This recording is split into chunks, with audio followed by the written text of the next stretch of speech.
নমস্কার আমার সুপ্রিয় দর্শক বন্ধুদের, কেমন আছেন বন্ধুরা? আশা করছি প্রত্যেকেই খুব ভালো আছেন।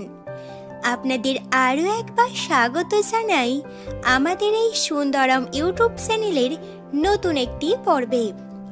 আজ আমি আপনাদের বলবো, পৌষ মাসে সন্ধ্যার পরে ভুল করেও বাড়ি থেকে বের করবেন না এই তিনটি জিনিস। যদি বের করেন, আপনার সংসারে চির দারিদ্রতা যেমন প্রবেশ করবে, তেমনি পারিবারিক অশান্তি জীবনকে জর্জরিত করে তুলবে। সুপ্রিয় বন্ধুরা, আগামীকাল থেকে পৌষ মাস পড়ে যাচ্ছে, আর পৌষ মাস মানে তো মা লক্ষ্মীর মাস। মা লক্ষ্মীর আরাধনা করার শ্রেষ্ঠ মুহূর্ত হলো এই পৌষ মাসের প্রত্যেকটি দিন। তাই তো মা লক্ষ্মীকে যদি তুষ্ট করতে চান, যদি মায়ের আশীর্বাদে অর্থ সম্পত্তি শ্রীবৃদ্ধি ঘটাতে চান, তাহলে অবশ্যই এই পৌষ মাসের প্রত্যেকটা দিন নিজেকে সংযত রেখে বেশ কয়েকটি ক্রিয়া থেকে আপনাকে বিরত থাকতে হবে। আমরা জানি যে মা লক্ষ্মী খুবই চঞ্চলা প্রকৃতির। যেসব সংসারে একের পর এক অশান্তি দেখা যায়, সেই সব বাড়ির উপর থেকে মা লক্ষ্মী তার মুখ ফিরিয়ে নেন। আর একবার যদি সংসারের উপর থেকে মায়ের কৃপাদৃষ্টি চলে যায়, তাহলে সংসারে নানা রকম অর্থ সমস্যা থেকে শুরু করে একের পর এক ঝামেলা আসতেই থাকবে।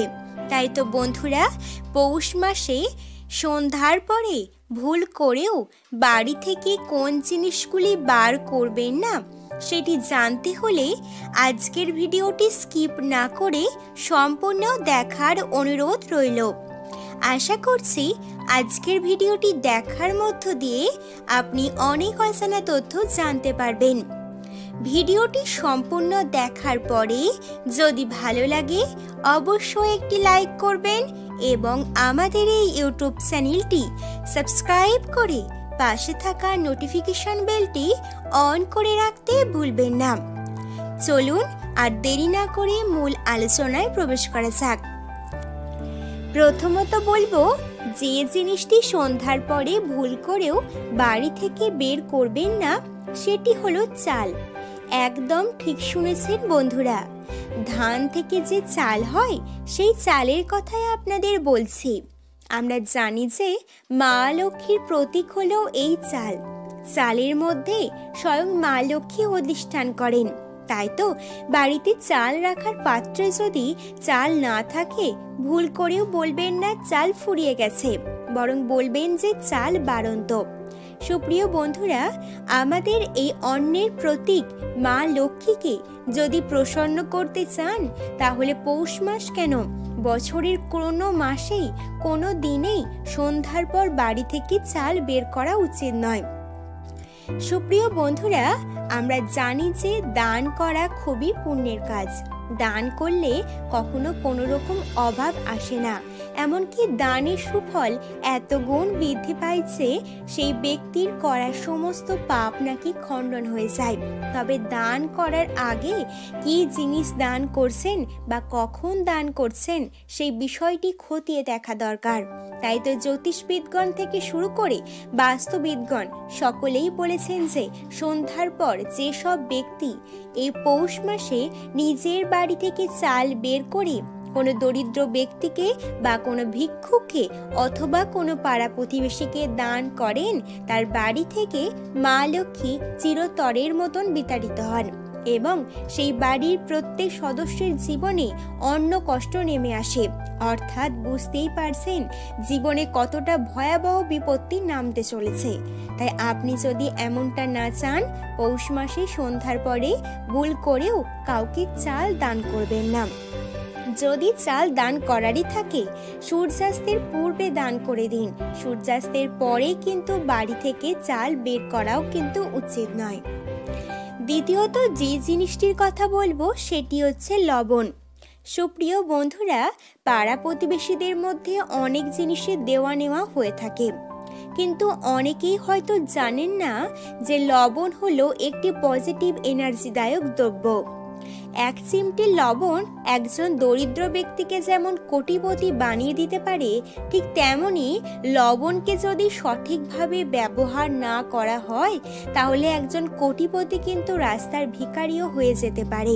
তাই তো বলছি, এই পৌষ মাসের লবণ দিয়ে অবশ্যই কিন্তু এই ক্রিয়াটি করুন।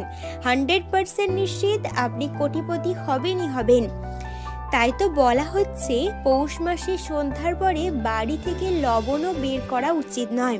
অর্থাৎ যদি কোনো পাড়া প্রতিবেশী আপনার কাছে লবণ চাইতে আসে, সন্ধ্যার পর ভুল করেও তাকে দেবেন না। সূর্যাস্তের পূর্বে অবশ্যই তাকে দিয়ে দিতে পারেন। পৌষ মাসে বাড়ির বাথরুমের একটি কোণায় ছোট্ট একটা বাটির মধ্যে এক মুঠো লবণ যদি রেখে দেন, আপনার বাড়িতে কোনো রকম নেগেটিভ এনার্জি প্রবেশ করবে না। এছাড়াও আমরা জানি যে বাড়ির বাথরুমের মধ্যেই সব থেকে বেশি অশুভ শক্তির উৎপত্তি ঘটে। তাই বাড়ির বাথরুমে যদি নুনের পাত্রটি থাকে, কোনোরূপ অশুভ শক্তির উৎপত্তি যেমন ঘটবে না, বাড়িতে শুভ শক্তির প্রবেশ করবে, যার ফলে সংসারে সুখ সমৃদ্ধি দ্বিগুণ হয়ে উঠবে। তৃতীয়ত, সোনা বা দামি কোনো ধাতুর গহনা।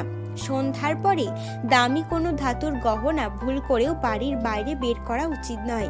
এমনকি বলা হচ্ছে সন্ধ্যার পরে যদি দামি কোনো গয়না পরে বেরোনোর ইচ্ছাও থাকে তাহলে সেটাও কিন্তু এই পৌষ মাসে করবেন না। দামি কোনো গহনা এই মাসে কাউকে যেমন দান করা উচিত নয়, সন্ধ্যার পরে দামি গহনা পরে কিন্তু বাড়ির বাইরে বের হওয়া উচিত নয়। এছাড়াও বলা হচ্ছে ঠাকুর ঘরে যে সকল তামার বাসনপত্র রয়েছে বা পিতলের বাসনপত্র থাকে, সেগুলির মধ্যেও প্রচুর পরিমাণে বাড়ির শুভ শক্তি আবদ্ধ থাকে। তাই তো মা লক্ষ্মীর মাস তথা এই পৌষ মাসে সন্ধ্যার পরে ভুল করেও কিন্তু ঠাকুর ঘরে কোনো বাসনপত্র কাউকে দান করবেন না। যদি কেউ চাইতেও আসে তাকে সূর্যাস্তের পূর্বে দিয়ে রাখুন। সূর্যাস্তের পরে বাড়ির ঠাকুর ঘর থেকে ঠাকুর ঘরের বাসনপত্র বার করে যদি কাউকে দান করেন, আপনার বাড়ির শুভ শক্তি তার বাড়িতে চলে যাবে এবং তার বাড়িতে থাকা সমস্ত অশুভ এনার্জি আপনার পরিবারে প্রবেশ করবে। শুধু তাই নয়, এই পজিটিভ এনার্জিদায়ক দ্রব্যটি কাউকে দান করলে মা লক্ষ্মীও কিন্তু বাড়ি থেকে চিরতরের মতন বিতাড়িত হবেন, যার ফলে আপনার সংসারে নেমে আসবে চরম অর্থ কষ্ট। তো দর্শক বন্ধুরা, এই ছিল আজকের ভিডিওর আলোচনা। আজকের ভিডিওটি যদি ভালো লাগে অবশ্যই আমাকে একটি লাইক করবেন আর আমাদের এই সুন্দরম ইউটিউব চ্যানেলটি সাবস্ক্রাইব করে পাশে থাকা নোটিফিকেশন বেলটি অন করে রাখতে ভুলবেন না। ধন্যবাদ।